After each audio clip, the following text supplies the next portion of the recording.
El sistema nervioso se va a dividir en dos partes principales. Sistema nervioso central, que va a ser, recuerden que en columna ya vimos que existía algo que se llamaba médula espinal, y el encéfalo, que va a ser el cerebro y todos sus componentes, ¿ya? El sistema nervioso periférico va a estar compuesto, recuerden, periferia es algo que está en los bordes, en las orillas, por lo tanto va a estar compuesto por los nervios que van a llegar a las distintas partes del cuerpo.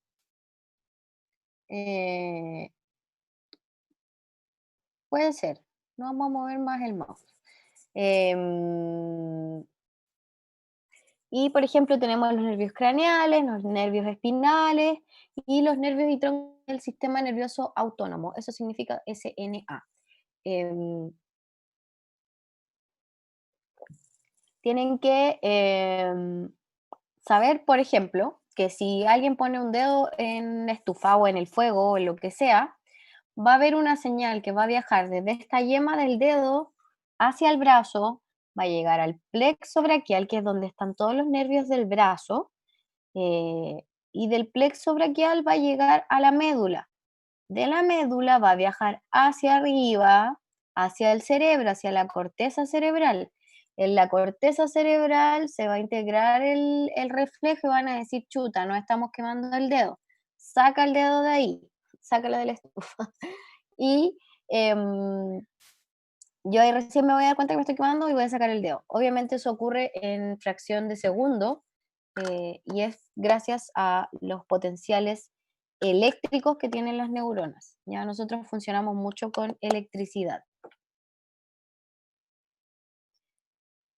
Entonces, eh, a medida que vamos formando, digamos, el feto, esto es un feto, aproximadamente unos 4 meses más o menos, eh, vamos a tener tres vesículas cerebrales, prosencéfalo, mesencéfalo y rombencéfalo. Estas van a dar inicio a todo lo que es el cerebro funcional del cuerpo, ¿ya? Entonces, a medida que el feto crece, el prosencéfalo se va a dividir en diencéfalo y telencéfalo. Está aquí por si acaso, para que nadie se ataque aún, ¿ya?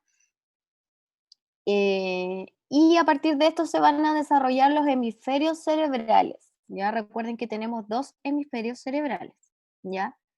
Em, ¿Qué más con esto? El diencéfalo se desarrolla a partir del prosencéfalo o cerebro anterior.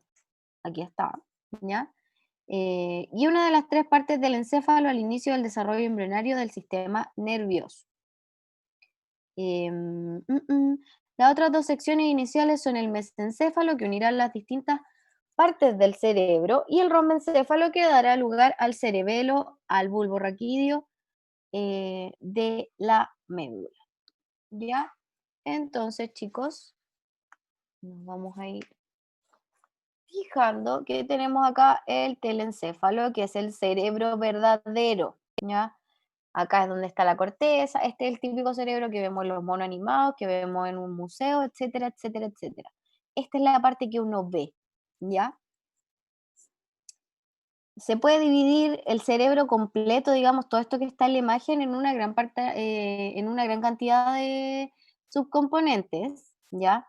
El cerebro es el órgano más complejo que hay en el cuerpo, es el único órgano que todavía están descifrando, que todavía le quedan mucho por estudiar. O sea, la neurología en general es una de las ciencias que está más atrasada, entre comillas, ya, o sea, han descubierto mucho, pero aún queda mucho por descubrir. Por ejemplo, gastroenterología, el intestino, ya saben cómo funciona, de qué está compuesto, desde dónde y hacia dónde va, qué funciones tiene, qué funciones no tiene, etcétera.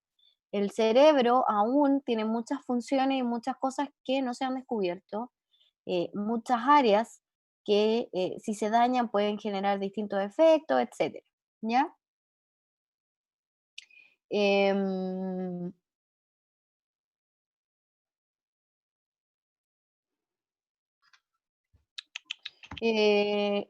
entonces, partamos por el telencéfalo. El telencéfalo es la parte más grande del encéfalo, ya lo habíamos dicho, Es una estructura que, donde se integra la información transmitida por las neuronas, ¿ya? Acá llega a la corteza cerebral. Em, Va a estar situado justo por encima del diencéfalo, y lo va a estar cubriendo casi como si fuera un casco, ¿ya? No limita con ninguna otra parte del sistema nervioso central por su parte superior, o sea, acá solo me voy a encontrar con las meninges y el cráneo, y tiene una superficie llena de pliegues y surcos, ¿ya? Son características del cerebro humano, también de los mamíferos en general, y vamos a ver, se sabe, que por ejemplo, si yo tomo una cinta de tela de 1 metro de largo y la pongo estiradita encima de una mesa, voy a tener la cinta ocupando 1 metro de largo, claramente. Ahora, si yo tomo esta cinta y la pliego sobre sí misma hasta dejarla chiquitita, va a ocupar, por ejemplo, 1 centímetro de largo, pero la cinta va a seguir midiendo el mismo metro. ¿Qué significa eso? Que yo optimicé el espacio y tengo la misma cantidad de superficie en un espacio más pequeño. Lo mismo pasa con estos pliegues, ¿ya? El cerebro se pliega a sí mismo para poder tener más superficie de trabajo, ¿ya? Entonces, mientras más primitiva la especie, mientras más antiguo es el animal, lo más probable es que su cerebro sea más liso, no tan así arrugadito como los monos animados, ¿ya? Y también obviamente va a cambiar el tamaño del cerebro. Los cocodrilos, por ejemplo, el tamaño de su cerebro, a pesar de que es un animal que mide varios metros de largo, pesa muchos kilos, el tamaño del cerebro de un cocodrilo es del porte de un maní con cáscara. No es más grande que eso, ¿ya? Y es porque es un animal más primitivo y sus funciones son más instintivas que pensadas, digamos, para funcionar. ¿Qué más con esto? El telencéfalo va a estar dividido en dos lóbulos cerebrales. Cada uno va a estar ubicado al lado izquierdo y derecho de la cabeza, separados entre sí por una cisura interhemisférica, ¿ya? Eh, Ambos lobos pueden funcionar por separado o juntos. Ahora, hay ciertas conexiones neuronales que atraviesan, digamos, esta cisura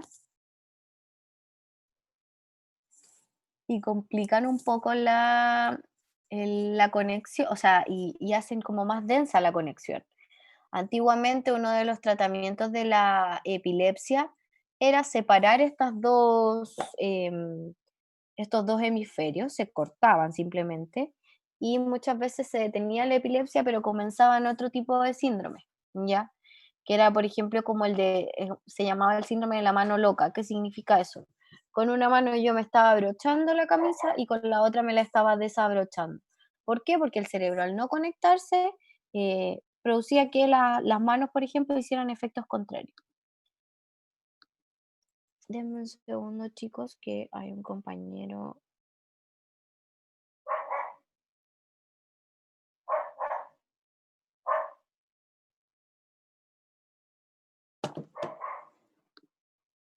Ya. Entonces, las partes principales del telencéfalo vamos a encontrar la corteza cerebral, ¿ya? La corteza cerebral va a ser esta superficie que está llena de pliegues y cisuras o depresiones o em, surcos. Van a caracterizar la parte más visible del cerebro. Se compone principalmente de materia gris. Vamos a ver después la diferencia entre materia gris y materia blanca. Y van a haber varias capas de neuronas bastante coordinadas entre sí. Y lo otro que encontramos va a ser esta parte que está acá, que es como una oreja, algo parecido, que es el hipocampo, ¿ya? Va a estar implicado en varios procesos y lo más importante o uno de los principales va a ser la consolidación, perdón, de recuerdos, ¿ya? Em, Daños, o sea, si esta región se daña, generalmente provoca amnesia, ¿ya? Es una parte, el hipocampo es una de las partes que guarda todos los recuerdos que poseemos, ¿ya? Junto al hipotálamo ahí hay una pega bastante similar, ¿ya? Pero, por ejemplo, si yo siento olor, no sé, a alguna flor, a margaritas, una flor rebuscada, y mi abuela tenía un perfume que olía a margaritas.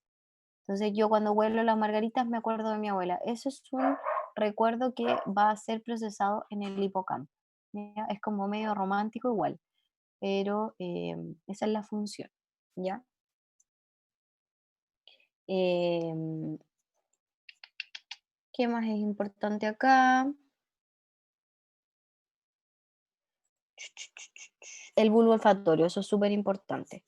El bulbo olfatorio va a estar aquí adelante, este como hociquito que tiene el cerebro. En los perros y en los gatos y en general en los animales está mucho más desarrollado que en nosotros, porque ellos se guían más por otros sentidos que nosotros, ¿ya? El perro es capaz de percibir drogas, humanos, bombas, etcétera, etcétera, etcétera, ¿ya? Entonces su bulbo olfatorio es mucho más específico y por lo tanto es de un tamaño mucho más grande, ¿ya?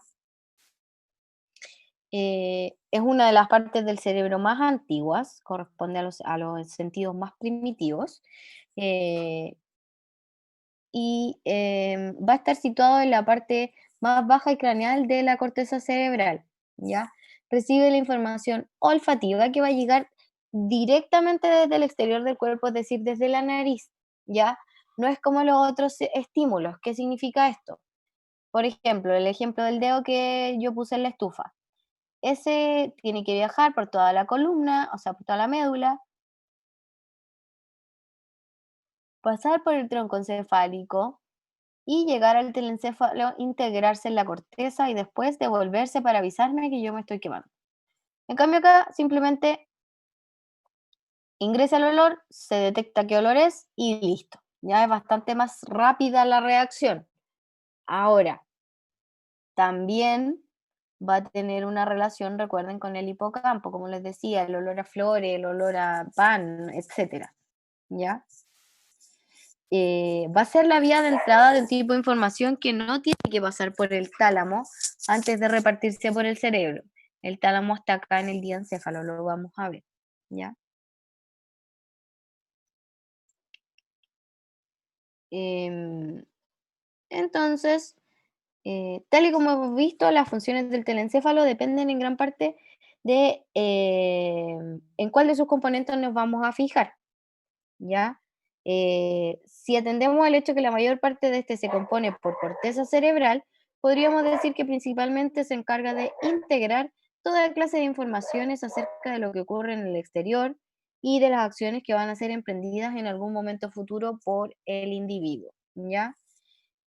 Por eso la corteza cerebral va a disponer de diferentes áreas de asociación en las que la información va a ser procesada de forma conjunta con el fin de dar un resultado, ¿ya? Em, por eso podemos reconocer a alguien al verlo, podemos recordarlo, podemos sentir, no sé, olor a mamá, el tono de voz de alguien, etcétera, etcétera, etcétera, ¿ya? Entonces, vamos a dividir, como ya habíamos dicho, el cerebro verdadero va a ser el telencéfalo, y el tronco encefálico va a ser mielencéfalo, metencéfalo, mesencéfalo y diencéfalo. Exacto. Ya son esos cuatro. Los nombres son bastante similares, así que tienen que tratar de recordarlos un poquito. ¿Ya? Entonces ahora vamos a continuar con el diencéfalo. ¿Ya? Que también tiene funciones bastante importantes. Pero ojo, tronco encefálico es todo esto. ¿Ya? Entonces, el tronco encefálico va a tener funciones vegetativas. Recuerden que las funciones vegetativas, piensen en cuando dicen que una persona quedó en estado vegetal, son funciones, las funciones más primitivas de nuestro cuerpo, ¿ya? Funciones que no dominamos nosotros. Si es algo que dominamos de manera consciente, ya no es vegetativo, Por ejemplo, el latido del corazón. ¿Ya? El latido del corazón nadie puede decir, voy a hacer que mi corazón lata más rápido o más lento. La respiración sí la podemos controlar, los latidos nunca. ¿Ya? También en el tronco encefálico se integran los movimientos, se encarga también de los movimientos oculares. Vamos a ver que el nervio óptico y la retina tienen muchísimo que ver con el diencéfalo, ¿ya? Y existe algo que se llama sistema de activación de la corteza cerebral. ¿Por qué? Porque por aquí va a pasar todo lo que va a ir a dar información a la corteza directamente, ¿ya? Entonces tenemos el diencéfalo, donde vamos a encontrar muchos algotálamos. ¿Qué significa eso? Primero, principalmente, y aquí al medio vamos a encontrar el tálamo, ¿ya? El tálamo en un corte de cerebro normal va a parecer un palmito, ¿ya? Así, literalmente parece un palmito. Este chiquillo no me manda el correo. No, ya. Mm, mm, mm.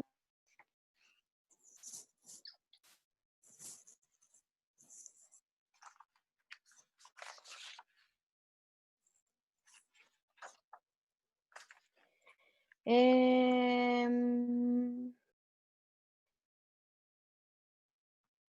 entonces, el diencéfalo tiene todas estas regiones, el tálamo, el hipotálamo, que van a permitir el correcto funcionamiento de múltiples procesos biológicos, ¿ya? Secreción de hormonas y la regulación del sistema autónomo, ¿ya? Tiene mucha importancia esta parte del cerebro, ¿ya? Em, las partes principales o diferenciadas ya prácticamente del diencéfalo son el tálamo, que es este como palmito que está al medio, el hipotálamo va a estar bajo del tálamo, el epitálamo, epi es un sufijo, no sé si es latino o griego, pero epi viene de sobre, ¿ya? Por lo tanto, epitálamo es sobre el tálamo y la hipófisis, ¿ya? O también antiguamente conocida como glándula pituitaria, ¿ya?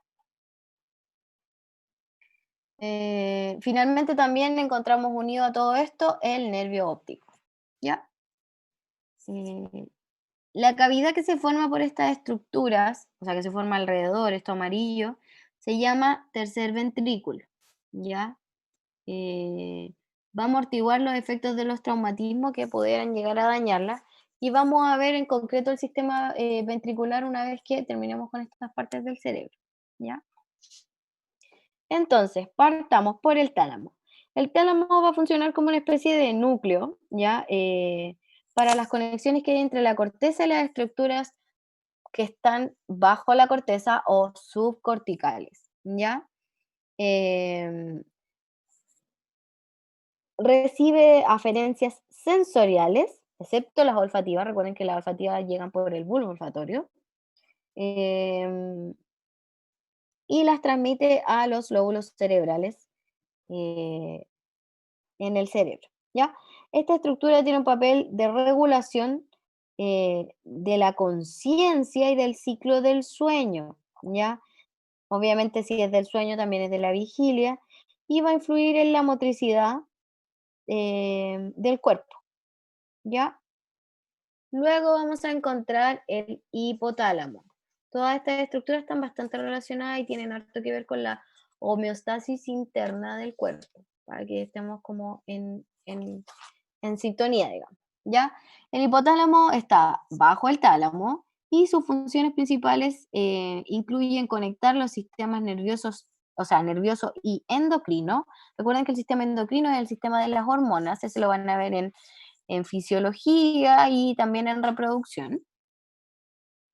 Y va a controlar la secreción de hormonas por parte de la hipófisis y otras glándulas, ¿ya? El hipotálamo es encargado de producir directamente la vasopresina y la oxitocina. La oxitocina es la molécula del amor. Pero también estimula las glándulas endocrinas para que secreten otro tipo de hormonas, ¿ya?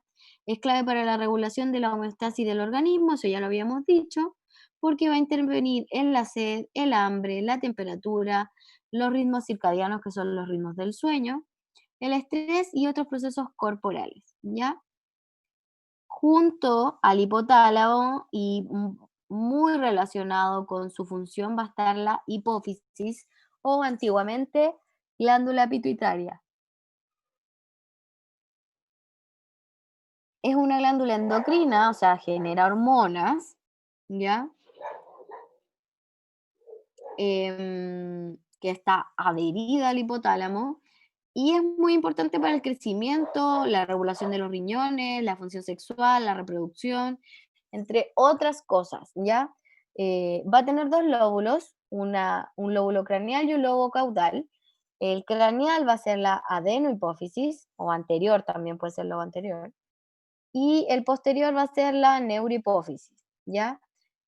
Por lo tanto, la neurohipófisis también va a tener mucho que ver con la oxitocina y la vasopresina, como el hipotálamo, y la parte más anterior, que es la adenohipófisis, va a tener que ver directamente con la corticotropina, en la regulación de los, como los corticoides en el cuerpo, la hormona del crecimiento, la prolactina en los animales que lactan, la hormona luteinizante, que es quien participa en el ciclo del cuerpo lúteo en el ovario, y la hormona estimulante del folículo, también tiene que ver con reproducción, ¿ya? Eh, Hay que tener bastante ojo porque al final la hipófisis va a ser, al tener una parte eh, adenohipófisis y una parte neurohipófisis, va a ser el nexo entre las neuronas y las hormonas, ¿ya? Va a ser como el cerebro nos ayuda a regular las hormonas del cuerpo, ¿ya? O sea, por ejemplo, el mal de Cushing o el síndrome de Cushing es una enfermedad que se provoca ya sea por un tumor en las glándulas suprarrenales o en la hipófisis, ¿ya? ¿Qué pasa cuando está en la hipófisis? Al no regularse bien,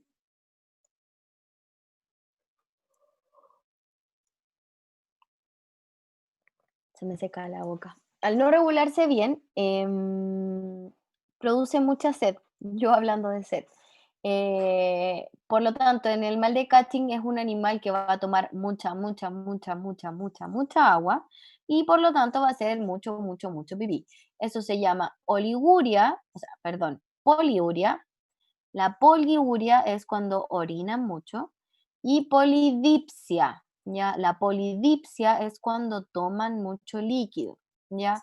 Netamente porque la hipófisis no se va a estar regulando bien y como es la encargada de regular la sed del cuerpo, va a estar siempre sintiendo deshidratación, por lo tanto va a estar provocando que se tome más agua y se orine de manera más constante, ¿ya?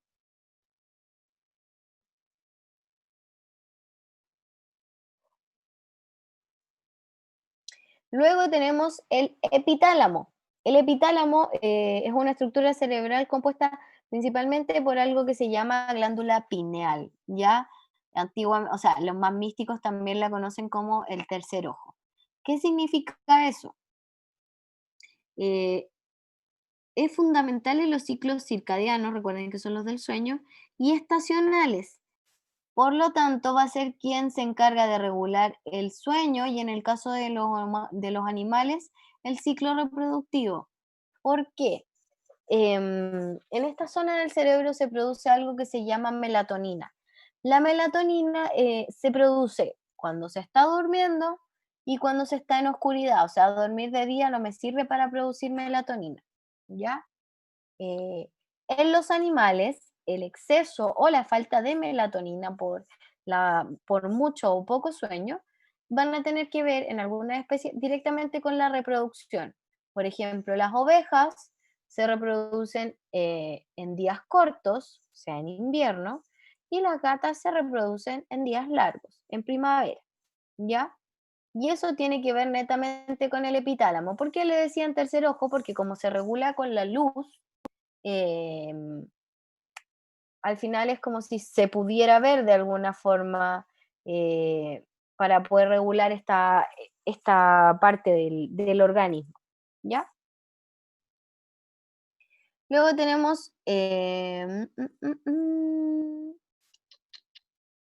La retina y el nervio óptico, ¿ya? Recordad que toda esta parte tenía mucha relación con los recuerdos, con el recuerdo romántico y todo eso, y una de las frases más comunes también es: "Quedó grabado en mi retina", ¿ya? La retina se desarrolla a partir del diencéfalo, por lo tanto, va a ser considerada una parte del sistema nervioso central y, va a estar conectada por el nervio óptico, que va a permitir la transmisión del ojo hacia el cerebro mediante su unión con el diencéfalo, ¿ya?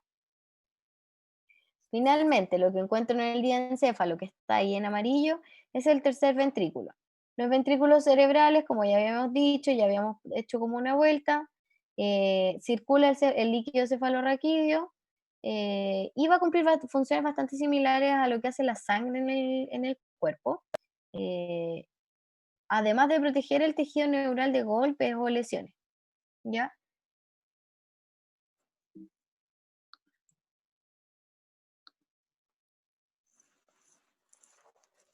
Entonces, seguimos ahora con el mesencéfalo. El mesencéfalo es bastante más general lo que vamos a hablar. Tenemos el acueducto mesencefálico, eso es lo más importante. Por ahí va a ir el líquido que es propio de los ventrículos, lo vamos a ver, no se asusten todavía. Pero va a tener dos partes, un pedúnculo, pedúnculo viene de pie, y un tecto que viene de techo, ¿ya? En el pedúnculo voy a encontrar el tegmento y el crus cerebral, ¿ya? Y en el tecto mesencefálico voy a encontrar los colículos cerebrales, ¿ya? Estos van a rodear al acueducto mesencefálico.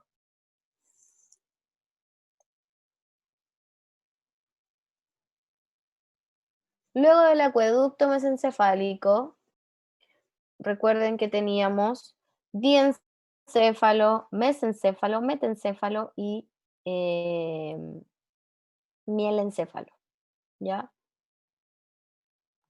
Entonces, eh, vimos diencéfalo, mesencéfalo, nos queda metencéfalo aquí en la zona amarilla y mielencéfalo en la zona verde.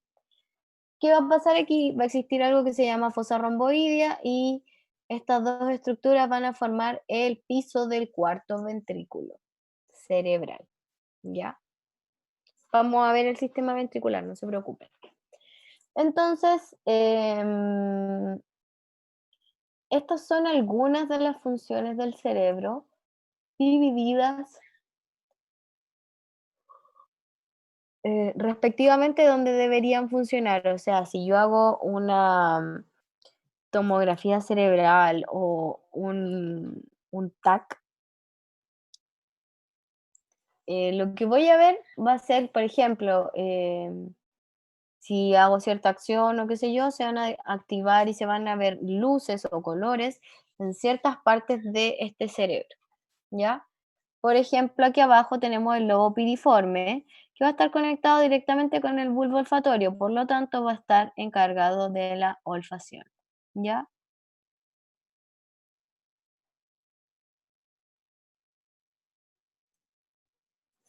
El lobo temporal tiene que ver con la conducta, y piensen que aquí en este lado debería estar el oído.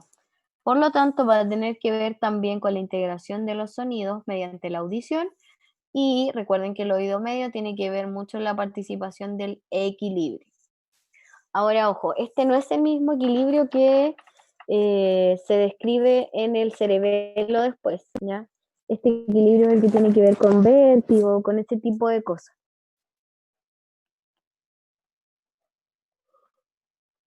El lobo frontoparietal es como un poco más compleja la definición, ¿ya? Tiene que ver con el sistema motor y con las percepciones viscerales, somáticas y propioceptivas conscientes. ¿Qué significa ese trabalengua?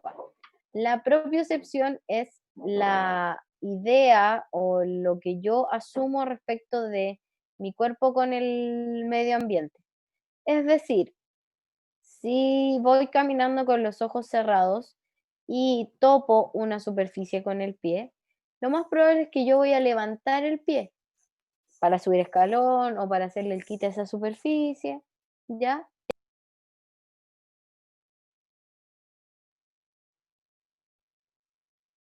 Esa es la propiocepción consciente. ¿Qué significa eso? Que yo soy consciente de lo que estoy realizando.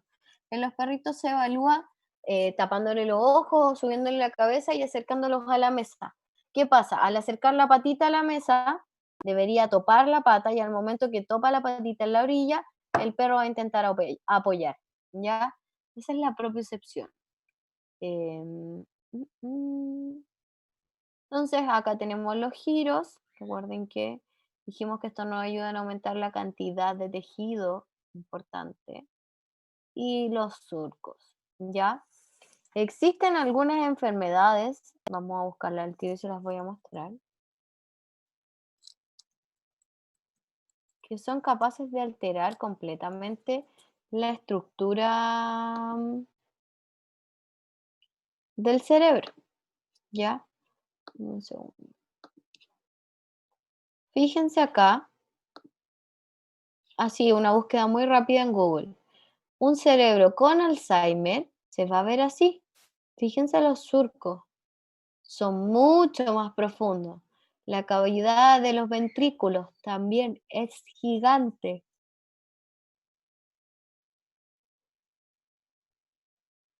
Y eso porque en el Alzheimer se va produciendo, eh, se está estudiando todavía, de hecho, pero se cree que hay un bichito, un prión, que es algo muy específico, que va destruyendo la corteza cerebral y que por lo tanto la va dejando cada vez más desnuda o más profunda, por lo que la gente comienza a perder sus recuerdos, ¿ya?